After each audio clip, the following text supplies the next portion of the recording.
কিন্তু ইদানিং দেখবেন যে বেশিরভাগেরই বাচ্চা হতে অসুবিধা হচ্ছে। তো আমাদের খাওয়ার ভিতরে অনেক ঝামেলা আছে, যেমন আমরা হাইব্রিড খাচ্ছি, কেমিক্যাল ফার্টিলাইজার পেস্টিসাইড দিয়ে উৎপাদিত গম, সেটা আবার ফাইবার ফেলে দিয়ে সাদা চাল বা সাদা আটা। এখন যেই খাবারটা আপনি খাচ্ছেন সেখানে না আছে পুষ্টি, না আছে ফাইবার। তো এই খাবার খেলে ক্ষুধা মিটবে না, এবং এই খাবার বেশি খেলে তারপর পেট ভরবে, অনেক খেলে তারপর একটু পরে আবার খিদা লাগবে, কারণ এখানে আসলে খাবারের যে মান সেটা খুবই নিম্নমানের। তো বডি তার চাহিদা মতো পুষ্টি উপাদানগুলো পাবে না।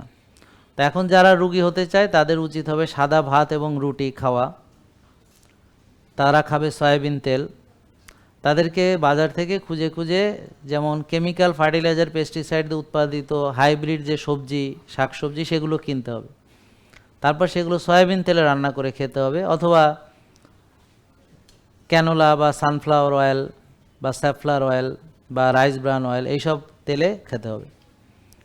আর তাকে খেতে হবে বারবার, মানে সারাদিন খেতে হবে।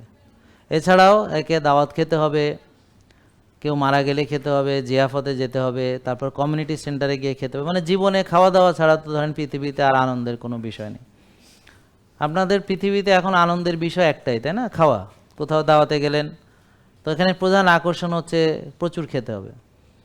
আপনি ধরেন একটা বাসায় মিষ্টি যদি না নেন তাহলে একটা গুনার কাজ হবে, অপরাধ, সিরিয়াস ক্রাইম।